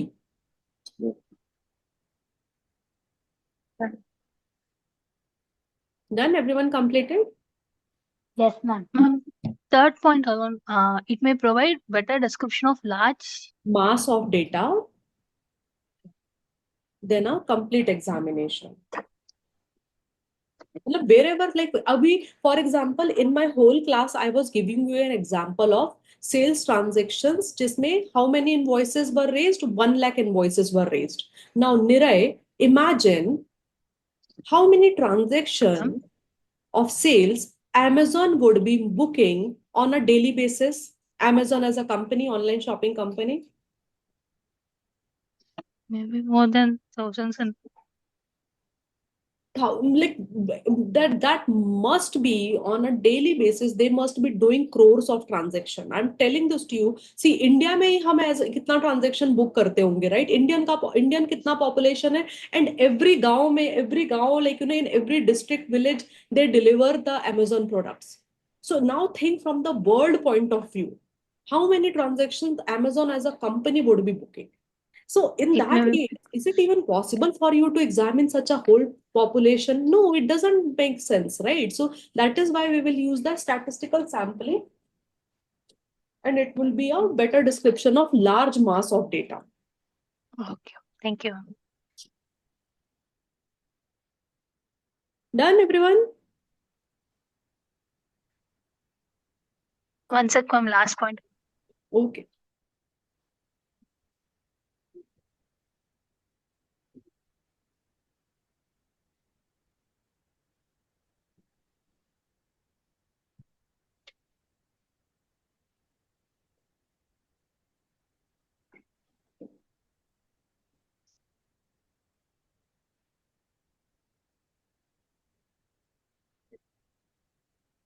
Then, ma'am,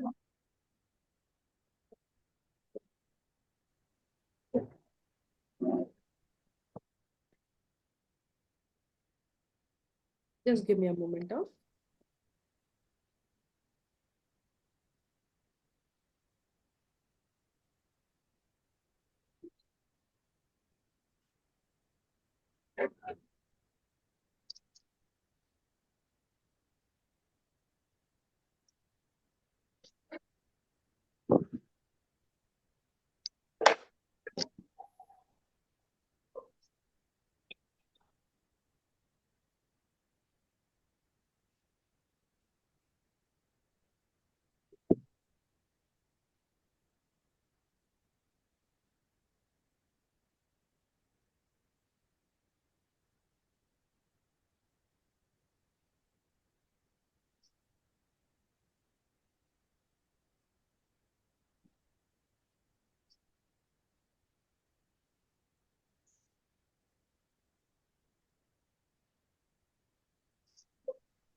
Huh.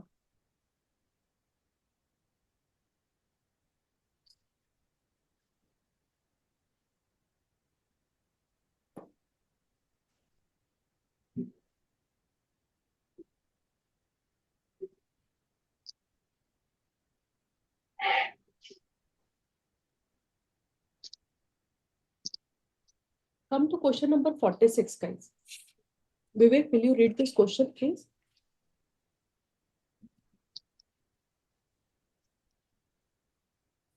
The sample size can be determined by the application of statistical based formula or through the exercise of professional judgment. When circumstances are similar, the effect on sample size of factor will be similar regardless of whether a statistical or non-statistical approach is chosen. Explain stating the example of factor that the auditor may consider when determining the sample size for control test of control.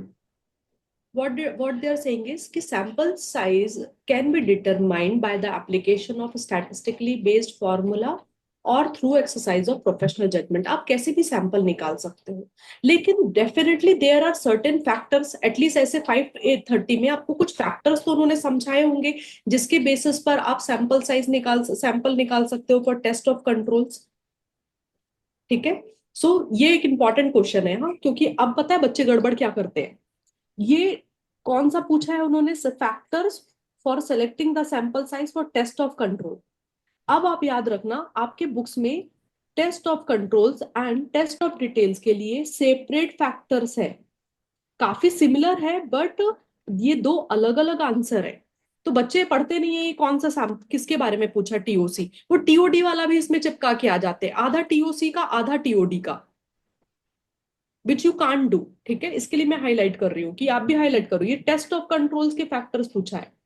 In fact अगर आपको controls testing करना है तो आप sample size on what factor for selecting the sample size, what factors you will consider when you are doing the controls testing. not details testing, right? The test of detail is a different method, different audit procedure than test of controls. Chalo, let's go through the last question for the day. Factors affecting the sample size for TOC. As per SA 530,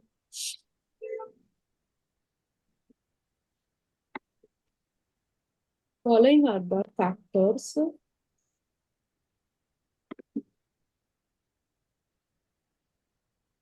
influencing the sample size for test of controls.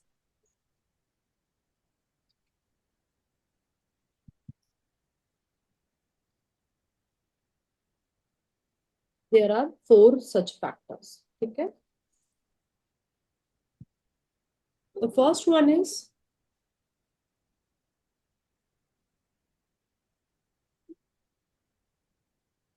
risk assessment and relevant controls. Second one is desired level of assurance. Auditor को कितना assurance देने का है. Third,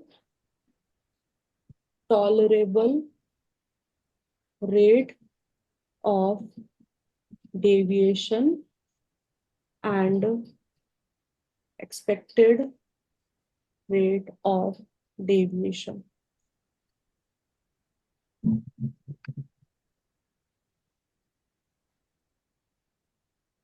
Now, एक चीज याद रखो. I write somewhere here in the top and revise this.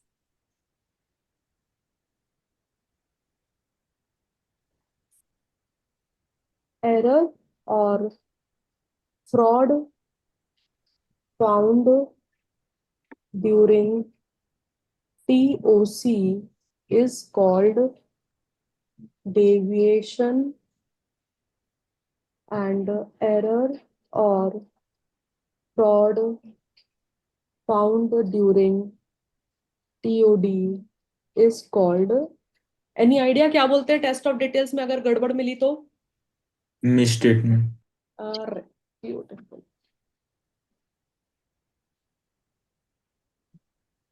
ठीक है. सो टीओसी के आंसर में आप डेविएशन लिखोगे. यही सेम फैक्टर वहां भी यूज होंगे टेस्ट ऑफ डिटेल्स के केस में. वहां पर आपको क्या लिखना पड़ेगा? मिसस्टेटमेंट. बट ये से सिर्फ साइड हेडिंग लिखने के ऐसे आधे नंबर देता है. So you will also have to explain. ऐसे एक्सप्लेन करने का पहला, an increase in the extent to which auditors risk assessment takes into account relevant controls will increase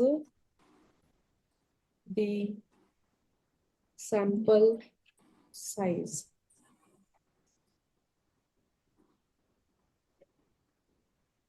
An increase in tolerable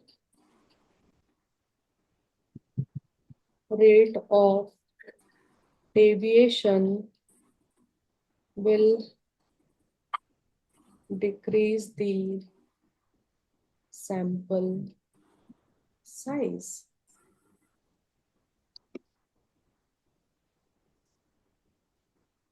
An increase in expected rate of deviation will increase the sample size.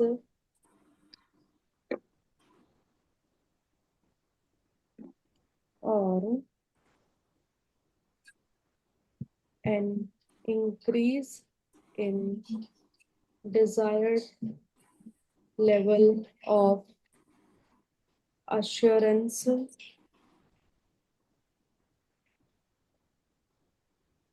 किस चीज का desired level of assurance?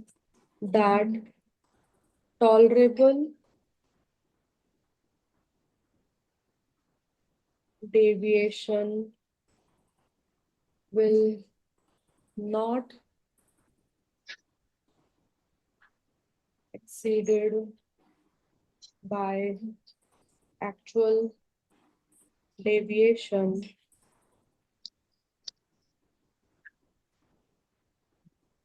will increase the sample size.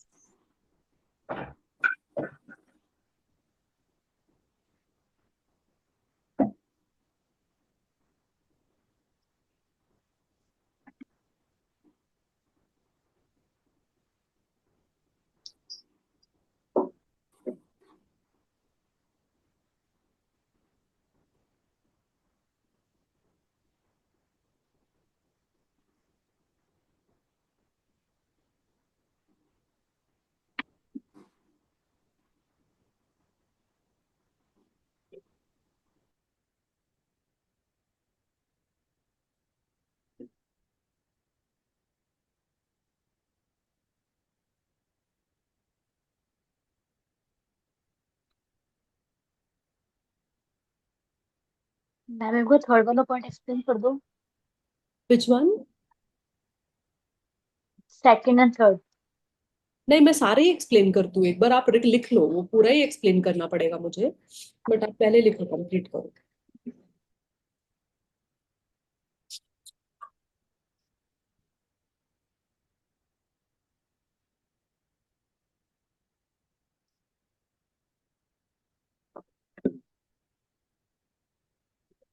Done ना? थोड़ा focus करके सुनना मैं क्या बोल रही हूँ. अगर आपने ऐसे 315 का नाम सुना होगा, सो आपको मालूम है ऐसे 315 में आपको रिस्क असेसमेंट करना पड़ता है, और जब आप रिस्क असेसमेंट करते हो तब आप एंटिटी के इंटरनल कंट्रोल्स भी अंडरस्टैंड करते हो. एम आई राइट? इन ऐसे 315 you assess the risk, and at the same time you also understand the relevant control.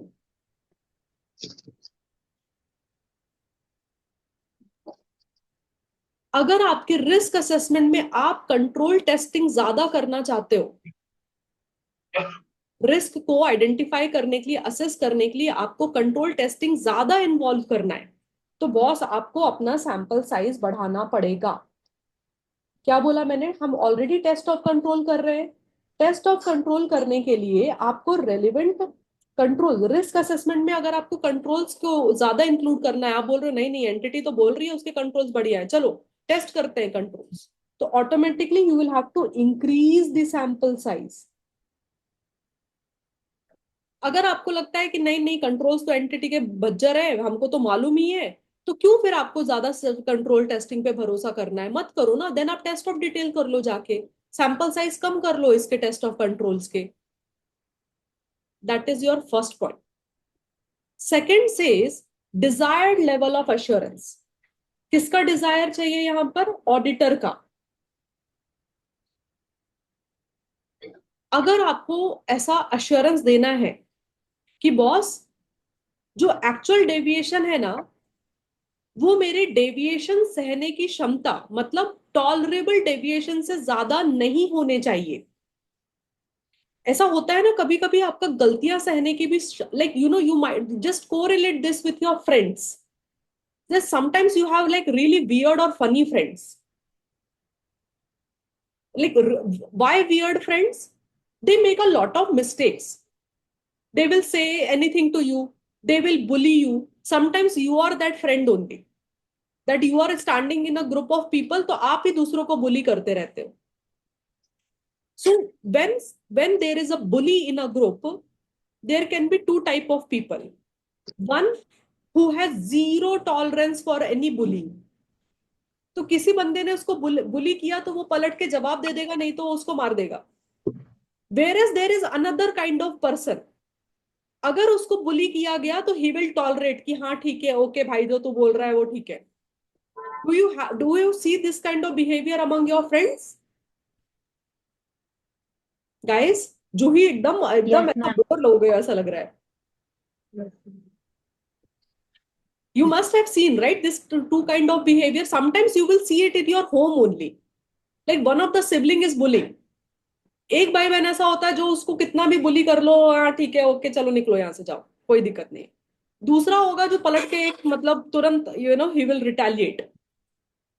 So suppose आपका ऐसा है कि आपका डेविएशन टॉलरेट करने का लिमिट ज्यादा है,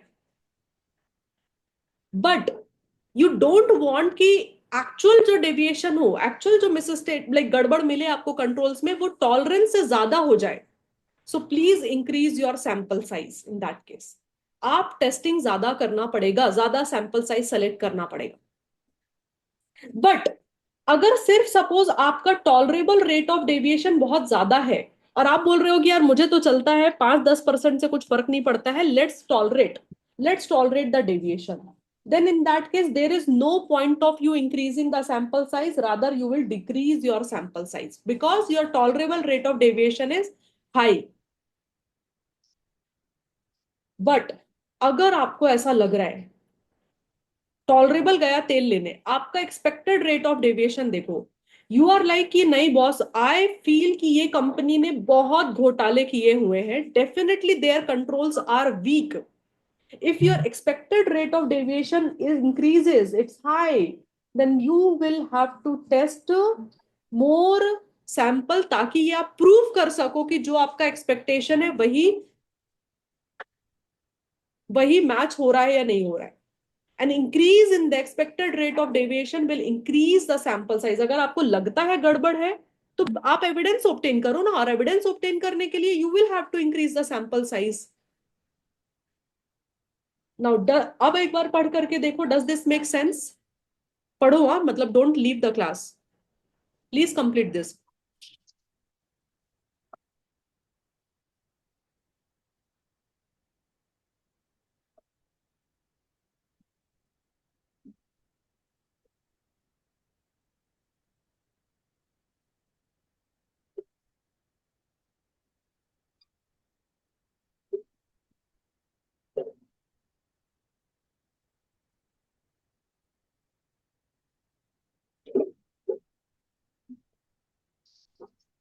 Excuse me, ma'am. यस मानवी. And third point में ये है ना that tolerable deviations will not exceed by the actual deviation. Yeah, you want to give an assurance, like for example, if you're an article and you want to give this assurance to article क्या, if you are an auditor, you want to give this assurance to shareholders that my if my tolerable rate of deviation is 5%, so I want to give your assurance कि जितने भी मुझे errors मिले हैं, जितने भी मुझे deviation मिले हैं, that is below tolerable rate of deviation, they are not more than 5%. So in order to give that kind of assurance or get that kind of assurance, you will have to test more samples because you want to assure somebody else that the tolerable deviation will not exceed by the actual deviation. Then in that case आपका sample size बड़ा ही होना चाहिए. Ma'am, actual deviation will not exceed the tolerable deviation. मतलब ये वाला point थोड़ा नहीं आ रहा समझ में. मतलब actual deviation tolerable deviation से ज्यादा नहीं होना चाहिए था ना. मतलब देखो, अभी आप this is your stage of audit, ठीक है? Yes, ma'am. You are at this stage, very beginning stage, right? And you are deciding what you are deciding, that आप सोच रहे हो कि यार I want to test controls of sales. My tolerable rate of deviation is 5%. That 5% तक अगर आपको controls में कुछ वीकनेस वगैरह मिलेगा तो you are like okay, that then इतना तो मैं टॉलरेट कर सकता हूँ, दैट इज ठीक है 5% तक. But actual rate of deviation आपको कितना मिला? 8%, right? So this is a problematic situation because you wanted only, you could tolerate only 5% of deviation. You found 8% of deviation. Actually, when you performed controls testing, so you found 8% of deviation. Why that happened? Because you tested more samples. You wanted to give higher assurance. Your desired level of assurance was high that 5% से ज्यादा actual deviation नहीं होना चाहिए, but actual deviation आपको 8% मिला. Why? Because you tested more samples. So if your actual rate of deviation exceeded by, अगर आपको ऐसा लग रहा है कि actual rate of deviation will exceed by the tolerable rate of deviation, to get that kind of, to give the assurance कि नहीं ऐसा नहीं हुआ है, आपको ज्यादा सैंपल टेस्ट करना पड़ेगा, and then only you will be able to give this assurance to anyone that my actual rate of deviation is not exceeded. तो मैम ये वाला जो लाइन आपने लिखवाया है एक बार देखो ना, थर्ड में लिखा है that the tolerable deviation will not exceed by the actual deviation.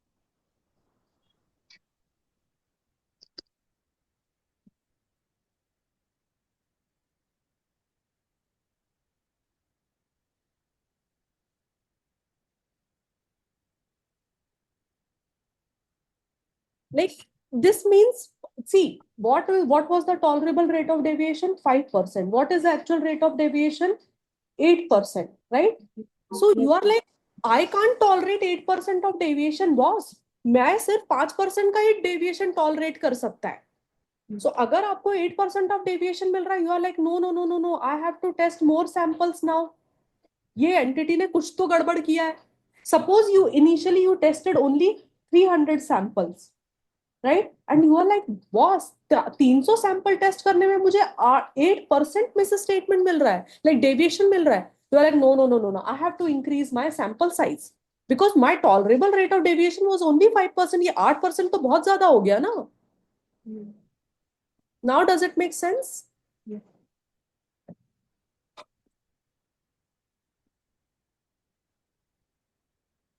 It will take time. I've told you in the beginning, right? 530, out of all the standards in your chapter 4, 530 is little bit more complicated, technical, and this you will understand only when you do it practically. जब आप practical audit करते हो ना, तब आपको ये चीज ज्यादा समझ में आती है, right? Try to comprehend to these points. मतलब आप जितना याद कर सकते हो याद करो, जितना समझ सकते हो समझ सको, and if you feel that you need more explanation tomorrow, then we will cover this topic again tomorrow. And tomorrow also, like not tomorrow, Monday also, we will first complete essay 530 and then move to a different chapter. All right? There is no class on Sunday, guys. है ना? We will do the class on Monday directly then. Cool? कुछ homework वगैरह पढ़ना? Homework is to revise chapter 4 that we have done so far. Right? Enough of the syllabus of chapter 4 we have covered. Please revise it.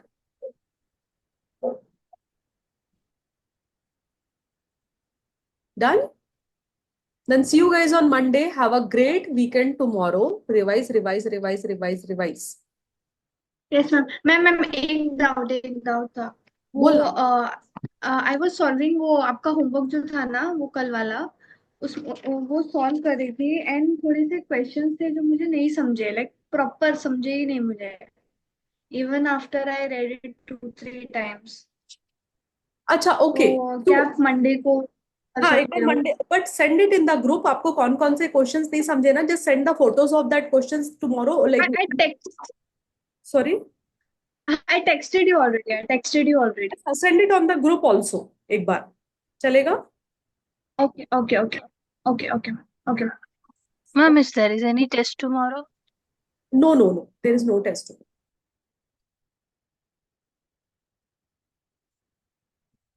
All right. See you guys then on Monday. Enjoy your weekend. Bye. Study well, guys.